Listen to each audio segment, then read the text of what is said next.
Hello friends, welcome back to my channel SRK drama explain. Friends, ये video मैं लोगों के एंटरटेनमेंट के लिए बनाती हूँ, so please watch full, share, subscribe and like this video.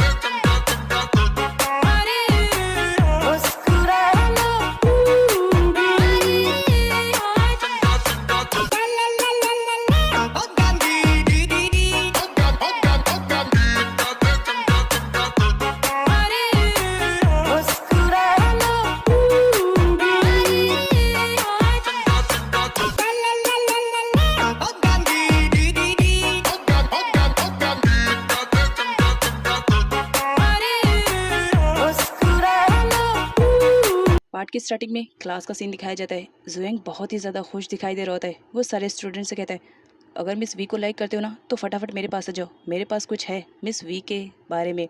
सारे स्टूडेंट उसके पास आ जाते हैं। जुएंग उन्हें एक फ़ोटो शो करते हुए बताता है, देखो ये मिस वी है, अपने टाइम में ये काफ़ी यंग थी और गोल्ड मेडलिस्ट भी थी। उसमें एक लेटर भी रहता है जिसे पढ़ने के बाद लिन को इतना तो समझ में आ जाता है कि मिस वी ने भी वहीं से ही अपनी क्वालिफिकेशन को कंप्लीट किया है जहाँ से मेरे भाई डोंग ने अपनी क्वालिफिकेशन को कंप्लीट किया है। क्या इसका मतलब मेरा भाई मिस वी को जानता है? यही सारी सोच में डूबी हुई रहती है लिन। नेक्स्ट सीन में गोटिंग को दिखाया जाता है जो कि लिन के लिए खड़ी रहती है। वो उसके लिए टाइमर ऑन करके रखती है जब लिन स्विमिंग सीख रही होती है। अब स्विमिंग कर रही होती है लिन, लेकिन यहाँ पर गोटिंग बार बार मिस वी के बारे में बात कर रही होती है कि मिस वी कितनी ज़्यादा ब्यूटीफुल है। लिन को गुस्सा आ जाता है और वो कहने लगती है, क्या मैं खूबसूरत नहीं हूँ? मिस वी ही सब कुछ है। जिस पर गोटिंग कहती है, मैं ये नहीं कह रही हूँ, लेकिन सच में मिस वी बहुत ही ज़्यादा प्रीटी, खूबसूरत और वो मेरी आइडियल बनने के लायक है। जिस पर लिन कहती है, टाइमर ऑन करो, मुझे स्विमिंग करना है। नेक्स्ट सीन में दिखाया जाता है स्कूल लाइब्रेरी का। दो स्टूडेंट चुपके से आ जाते हैं मिस वी के बारे में सब कुछ पता करने के लिए, बिकॉज उन्होंने जब से मिस वी को देखा था वो उस पर लट्टू हो गए थे। टैंग अपने वर्क में बिजी था, तभी वहाँ पर डोंग आ जाता है। डोंग उसे कहता है, ये फ़ोटो के बारे में कुछ कहना चाहोगे? जिस पर टैंग कहता है, अब बकवास वाली बातें बंद करो और जा करके सो जाओ, बिकॉज मुझे भी नींद आ रही है और जाने से पहले लाइट ऑफ कर देना। मॉर्निंग का सीन दिखाया जाता है। जुएंग को एक बुक मिलती है जिसके फ्रंट पेज पे ही मिस वी की फ़ोटो रहती है। वो देखने लगता है, तभी एक स्टूडेंट आ जाता है और सडनली उसे छीनने लगता है कि मैं मिस वी को देखना चाहता हूँ, उनके बारे में सब कुछ जानना चाहता हूँ। तभी आ जाती है गुटिंग। गुटिंग एक फ़ोटो शो करते हुए बताती है कि तुम जिस टीचर पे लट्टू हो ना, ऑलरेडी वो शादीशुदा है, तो ज़रा अपने फीलिंग्स को कंट्रोल में रखो। जिस पर जुएंग कहता है, क्या प्रूफ है कि मिस वी मैरिड है? जिस पर गुटिंग कहती है, सबूत के तौर पे सब कुछ लेकर आई हूँ, और एक वीडियो शो करने लगती है। उस वीडियो में दिखाया जाता है मिस वी किसी टाइम में किसी जैक नाम के बंदे को लाइक करती थी, और एक बार वो जब पूल में नहाने के लिए गई थी तो जैक ने उसे रिंग शो करते हुए प्रपोज किया था, क्या वो उससे शादी करना चाहती है? जिस पर वो एग्री भी हो गई थी। अब ये बात जब सारे स्टूडेंट्स को मालूम पड़ती है तो उनका दिल टूट जाता है कि वो लोग जिसे अपनी ड्रीम गर्ल बनाना चाहते थे वो तो ऑलरेडी मैरिड है। नेक्स्ट सीन में लिन को दिखाया जाता है। फर्स्ट टाइम उसका भाई डोंग उसे ड्रॉप करने के लिए आया था, लेकिन वो इधर उधर देख रहा था। जिस पर लिन कहने लगती है, फर्स्ट टाइम देखा है, वैसे तो मेरे स्कूल में कभी तुम झांकने भी नहीं आते थे और आज मुझे ड्रॉप करने के लिए आए हो, क्या बात है? तो डोंग से कहने लगता है, बस इसी वजह से आया हूँ तुम्हें ड्रॉप करने के लिए, क्योंकि मॉम ने कहा था, और हाँ स्टडी अच्छे से करना। तभी उसकी नज़र पड़ जाती है मिस वी पे। डोंग लिन से मिस वी के बारे में पूछने लगता है, जिस पर लिन बताती है, ये हमारी नई इंग्लिश की टीचर है। तो डोंग कहता है, अपने सारे स्टूडेंट से कह देना कि मिस वी को बिल्कुल भी परेशान ना करें। लिन कहने लगती है, तुम जिस पर अपनी नज़र जमाने की कोशिश कर रहे हो ना, पूरा स्कूल उस पर लट्टू है, तो ज़रा तुम दूर रहना। ये बात सुनकर डोंग शॉक्ड में हो जाता है और कहता है, जो भी है, कोई भी बच्चा उन्हें परेशान ना करे, इस बात का ख्याल रखना। तो लिन कहती है, क्यों, तुम मुझसे लाइक करते हो? जिस पर डोंग कहता है, मैंने ऐसा कब कहा कि मैं मिस वी को लाइक करता हूँ? और वैसे भी ज़्यादा इधर उधर की बातें सोचो मत, अपनी स्टडी पे कंसंट्रेशन करो, अगर इस बार कम नंबर आए तो मॉम तुम्हें छोड़ेंगी नहीं। और ये कहकर वो वहाँ से चला जाता है। और इन बंदरों की तरह गेट के ऊपर चढ़ा हुआ था। वो लिन से इशारे में बातें करने लगता है, ये कौन था? तो लिन कहती है, मेरा ब्रदर था। तो हॉरन कहता है, ओह तुम्हारा ब्रदर था, मैं तो कुछ और समझ रहा था। इस पर लिन कहती है, मेरा ब्रदर मतलब दूर का है, वैसे तो ये मेरे टाइप का है, बिल्कुल जैसा मैं चाहती हूँ वैसा। तो हॉरन कहता है, इसका मतलब क्या है? याद रखना, सिर्फ तुम्हारा बॉयफ्रेंड मैं हूँ, और दूसरे को अगर बनाने की कोशिश भी की ना तो सच में मार दूंगा। जिस पर लिन कहती है, अपनी बकवास भरी बातें बंद करो। स्कूल की कैंटीन का सीन दिखाया जाता है जहाँ पर गुटिंग और लिन बातें कर रहे होते हैं। तभी वहाँ पर जुएंग भी आ जाता है, जो गुटिंग के लिए एक जूस की कैन लेकर आया हुआ रहता है। वो उसे कहता है, प्लीज़ मुझे माफ़ कर देना, मैं ना मिस वी के रिलेटेड कुछ ज़्यादा ही पॉजिटिव हो गया था, इसी वजह से तुम पर कॉन्सेंट्रेशन नहीं कर पाया, प्लीज़ सॉरी माफ़ कर देना। जिस पर गुटिंग कहती है, अपना ये जूस का कैन वापस लेकर जाओ और जाओ अपने मिस वी के पास।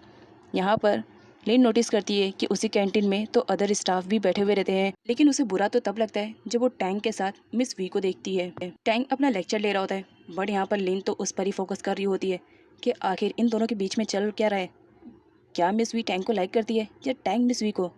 कुछ ना कुछ तो इन दोनों के बीच में चल रहा है, पता लगाना पड़ेगा। लिन के कहने पर गुटिंग एकदम स्पाई बन जाती है और वो मिस वी के रिलेटेड सारी इन्फॉर्मेशन लेकर आई हुई रहती है और लिन को बता देती है। यहाँ पर लिन को एक फ़ोटो के थ्रू मालूम पड़ जाता है कि मिस वी, उसका ब्रदर और टैंग एक ही साथ एक ही क्लासमेट थे। लिन गुटिंग से कुछ और पूछ पाती, तभी उसकी मॉम आवाज़ देने लगती है कि तुमसे मिलने के लिए बाहर कोई आया है, जाकर पहले उससे मिल लो। जब लिन नीचे आती है तो देखती है वहाँ पर तो हावरेन आया हुआ रहता है। हावरेन उसे गुड मॉर्निंग कहता है तुम्हारे लिए गुड नाइट ज़रूर होगी, बट मेरे लिए गुड मॉर्निंग है। चलो ना एक राइड बाहर लेकर आते हैं, बड़ी अच्छी बाइक है मेरी, करना चाहोगी राइड? वो उसे हेलमेट देते हुए कहता है, बहुत ही ज़्यादा क्यूट है ये हेलमेट, और तुम पहनोगी तो और ज़्यादा क्यूट लगोगी, चलो ना एक राइड लेते हैं। जिस पर लिन मना कर देती है कि मेरे लिए तो नाइट है, रात हो रही है, जाओ अपने घर पर और रेस्ट करो, और वैसे भी तुम मेरे लिए मिस्टर परफेक्ट हो ही नहीं। नेक्स्ट सीन में डोंग को दिखाया जाता है, जिसने टैंग को इनवाइट किया था एक रेस्टोरेंट में खाना खाने के लिए, और वो उसे कहता है तुम्हारे लिए एक सरप्राइज़ है ब्रो, बहुत जल्दी कोई तुमसे मिलने के लिए आ रहा है। तभी वहाँ पर सडनली पहुँच जाती है मिस वी। मिस वी को देख करके टैंग शॉक था। अब यहाँ पर वो पूछने लगता है कि तुमने मिस वी को इनवाइट किया है? जिस पर डोंग कहता है, ऑफ कोर्स स्टडी को कंप्लीट करने के बाद हम तीनों अलग से ही हो गए थे, काफ़ी टाइम के बाद एक बार मौका मिला है एक साथ टाइम स्पेंड करने का। साथ ही वो पास्ट की स्कूल वाली फ़ोटो शो करने लगता है और कहता है, देखो ना कितनी पुरानी यादें हैं जिसे मैंने अब तक संभाल के रखा था, आई होप तुम लोगों को याद होगा वो मोमेंट।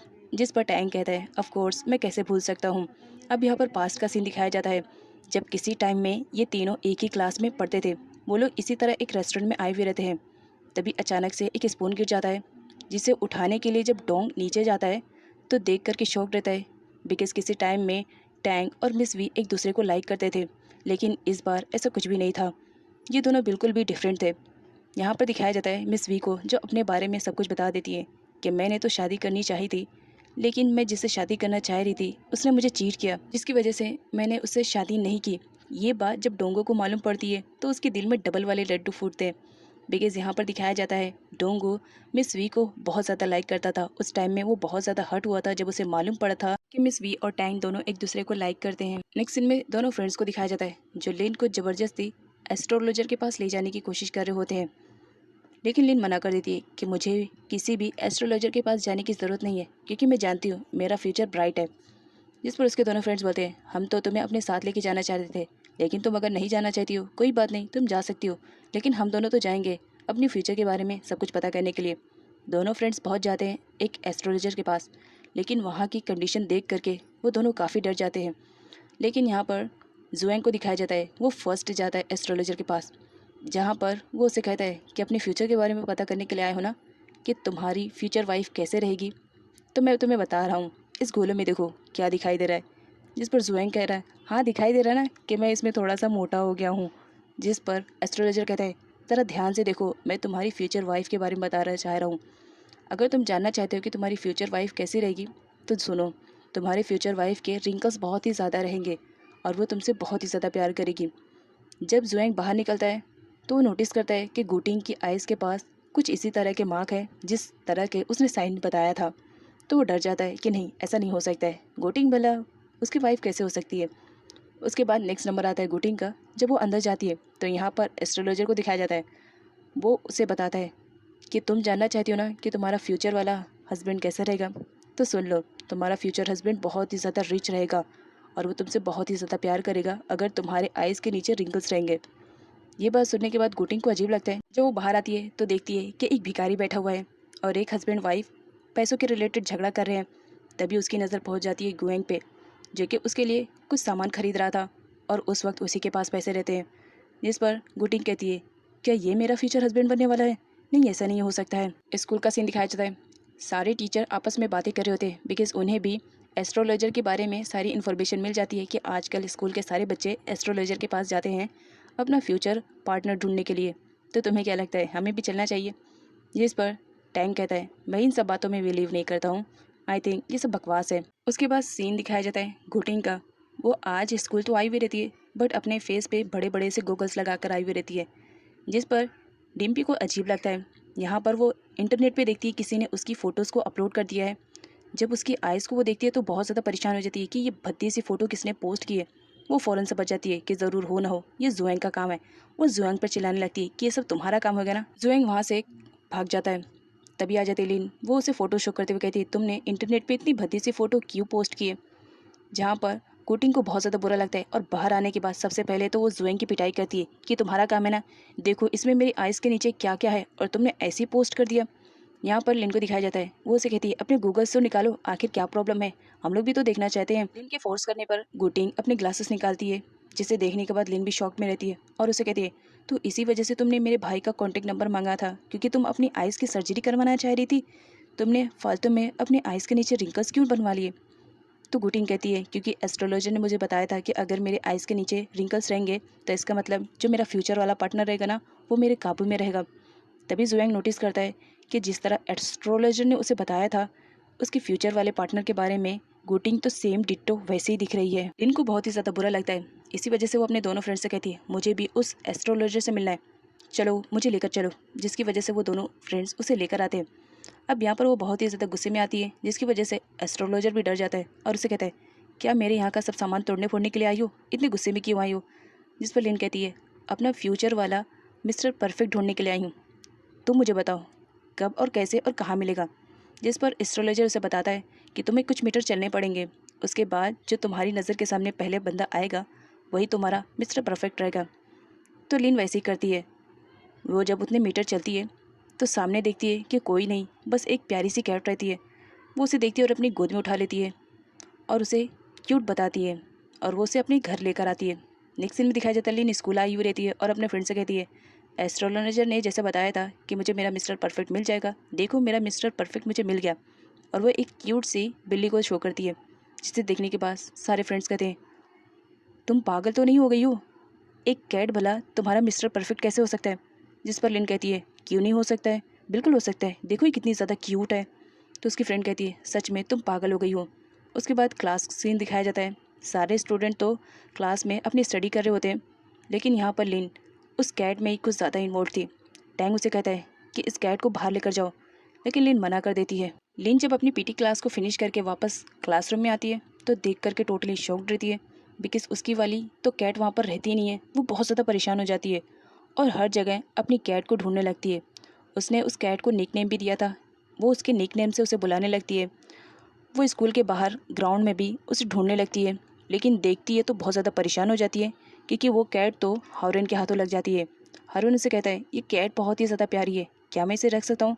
जिस पर लिन कहती है नहीं, ये मेरा मिस्टर परफेक्ट है, तुम इसे नहीं ले सकते हो, और उसे लेकर के वहाँ से चली जाती है। तो हारून कहता है तुम्हारा मिस्टर परफेक्ट मैं हूँ और कोई नहीं हो सकता है। यहाँ पर लिन को दिखाया जाता है उसने कैट को अपने घर में रखा था। इस बात से उसकी मॉम बिल्कुल भी एग्री नहीं थी, लेकिन लिन ने ज़बरदस्ती उस कैट को रख लिया था अपने घर में। वो उसे बहुत ही अच्छे से ट्रीट करती, वो उसे नहलाती धुलाती और उसे खाना भी खिलाती। तभी टैंग आता है और उसे कहता है तुम इस कैट के साथ कब तक रहोगी, प्लीज़ इसे घर से बाहर कर दो। जिस पर लिन मना करती है कि ये मेरी कैट है, मैं किसी भी कंडीशन में घर से बाहर नहीं करूँगी, अगर तुम्हें जाना है तो तुम जा सकते हो, वैसे भी तुम मेरे घर में आए हो, ये कैट नहीं, ये बड़ी प्यारी है, मैं इसे रखूँगी। और ये कहकर वो उसके साथ खेलने लगती है। मॉर्निंग का सीन दिखाया जाता है। टैंक जब उठता है तो वो कैट उसके ही बेड पर रहती है और अचानक से उसे रैशेस होने लगते हैं और उसे सांस लेने में भी प्रॉब्लम होने लगती है। वो फटाफट एम्बुलेंस को कॉल करता है और जल्दी से लिन के घर का एड्रेस दे देता है कि मेरी कंडीशन ख़राब है, और वो कुछ बोल पाता उससे पहले ही बेहोश हो जाता है। लिन स्कूल के लिए जब जा रही होती है तो रास्ते में हॉरन उसे मिलता है और उसका रास्ता रोकते हुए कहता है मैंने सुना कि तुम किसी एस्ट्रोलॉजर के पास गई थी अपना मिस्टर राइट ढूंढने के लिए, तो समझ लो तुम्हारा मिस्टर राइट मिल गया, बिकॉज मैं तुम्हारा मिस्टर राइट हूँ। तो लिन कहती है तुम मेरे मिस्टर राइट कभी नहीं हो सकते हो। बाय द वे मैंने तुमसे कब कहा कि मैं तुमसे प्यार करती हूँ या मैं तुम्हें लाइक करती हूँ, तुम ही मेरे आगे पीछे घूम रहे हो। तभी उसे पास से एम्बुलेंस जाती हुई दिखाई देती है। लिन को उसके ब्रदर डॉन का कॉल आता है, जहाँ पर उसे मालूम पड़ता है कि टैंक की कंडीशन बहुत ज़्यादा ख़राब है और वो हॉस्पिटल में एडमिट है। उसे कैट से एलर्जी है और तुमने अपने घर में कैट रखी, इसी वजह से उसकी कंडीशन ख़राब है। लिन को बहुत बुरा लगता है कि उसकी वजह से आज टैंक हॉस्पिटल में पहुँच गया वो फ़ौरन टैंक से मिलने के लिए निकल पड़ती है। तो देखते हैं आगे क्या होता है।